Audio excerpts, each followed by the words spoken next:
3부. 왕은 끝내 결단했다. 조정의 공기는 이미 방향을 정해놓은 듯 보였다. 상소는 더 이상 애둘러 말하지 않았다. 글은 고닫고 뜻은 노골적이었다. 김상궁을 엄히 다스려 궁중 기강을 바로 세우소서. 전하의 사사로운 정이 국법을 흔들게 둘 수 없사옵니다. 그 문장들은 하나같이 예를 앞세웠으나 그 예의 칼끝은 분명 왕을 향해 있었다. 왕은 상소를 읽고 또 읽었다. 문장마다 논리는 빈틈이 없었다. 그 빈틈 없음이야말로 문제였다. 논리가 완벽할수록 그 논리는 사람을 지우기 때문이다. 김상궁은 이미 그 글 속에서 한 인간이 아니었다. 상궁, 내전의 인물, 질서를 흔드는 존재. 그 어떤 문장에도 그녀의 이름은 없었다. 왕은 그날 조용히 결심했다. 더 이상 물러서지 않겠다고. 다음날 왕은 조정을 열었다. 평소보다 이른 시각이었다. 대신들은 서로 눈빛을 나누며 자리에 섰다. 그들은 이미 왕의 마음이 어디로 기울었는지 짐작하고 있었다.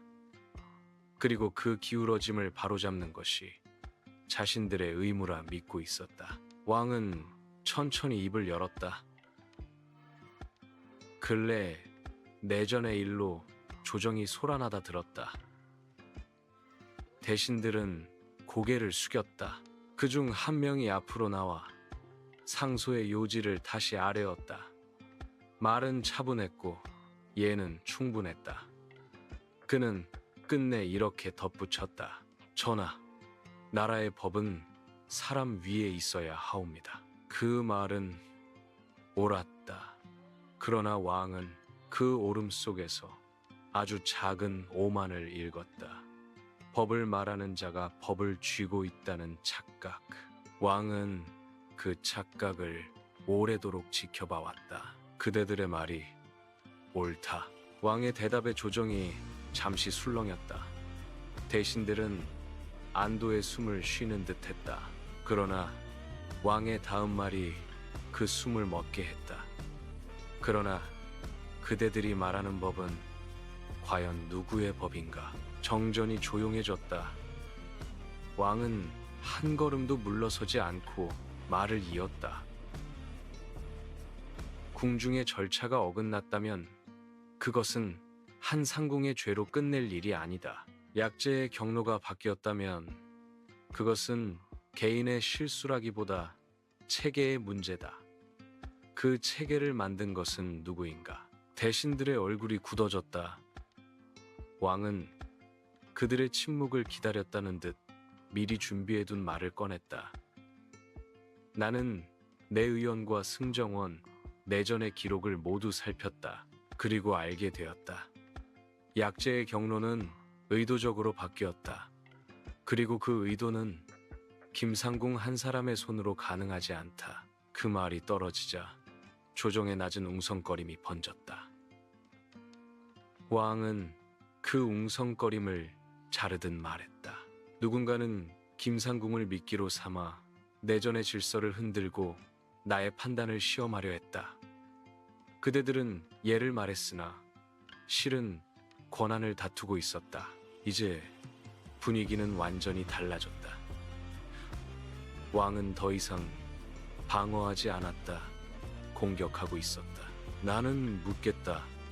상궁이 왕의 문안을 받는 것이 죄라면 그 문안을 허락한 왕은 무엇인가? 상궁이 침묵으로 궁을 지킨 것이 월권이라면 그 침묵을 지켜본 왕은 무엇인가? 그 질문에는 답이 없었다. 대신들은 고개를 숙였으나 그 숙임에는 더 이상 확신이 없었다. 왕은 마지막 결단을 내렸다. 김상궁은 죄가 없다. 그 말은 선언이었다. 이어 왕은 한 문장을 더 덧붙였다. 그리고 이 일로 다시는 내전의 상궁을 정치의 도구로 삼지 말라. 이는 왕명이다. 왕명은 법보다 위에 있었다. 적어도 이 순간만큼은. 그날 이후 조정은 급격히 조용해졌다. 상소는 끊겼고 대신들은 말을 아꼈다. 왕은 그 침묵 속에서 자신의 권위가 어디까지 닿는지를 확인했다. 그것은 힘의 과시가 아니라 책임의 선언이었다.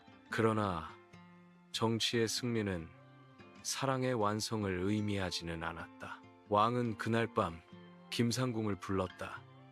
이번에는 데뷔전이 아닌 작은 별당이었다. 등불 하나가 켜져 있었고 문은 열려 있었다. 김상궁은 조심스럽게 들어와 무릎을 꿇었다. 고개를 들라. 왕의 말에 그녀는 천천히 고개를 들었다. 얼굴에는 놀람도 안도도 없었다. 다만 긴 시간이 끝났다는 표정이 있었다. 그대는 오늘로 내전에서 물러나게 될 것이다. 김상궁의 눈동자가 잠시 흔들렸다. 그러나 곧 다시 가라앉았다. 죄를 지었기 때문이 아니다. 왕은 분명히 말했다. 오히려 그 반대다. 그대는 너무 오래, 너무 곧게 그 자리에 있었다.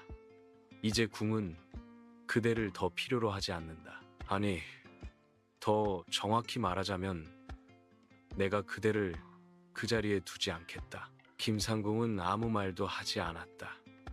그녀는 그 말의 뜻을 이해하고 있었다. 이것은 추방도 처벌도 아니었다. 보호였다. 왕이 할 수 있는 유일한 방식의 보호. 그대는 궁 밖에서 살 것이다. 이름도 신분도 바꾸지 않아도 된다. 다만 다시는 이곳으로 돌아오지 말라. 김상궁은 조용히 고개를 숙였다. 전하의 은혜를 잊지 않겠습니다.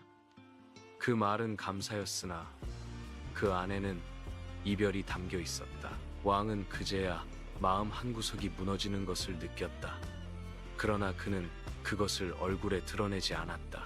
왕은 언제나 마지막까지 서 있어야 하는 사람이었기 때문이다. 며칠 뒤 김상궁은 궁을 떠났다. 사관의 기록에는 단 한 줄만 남았다.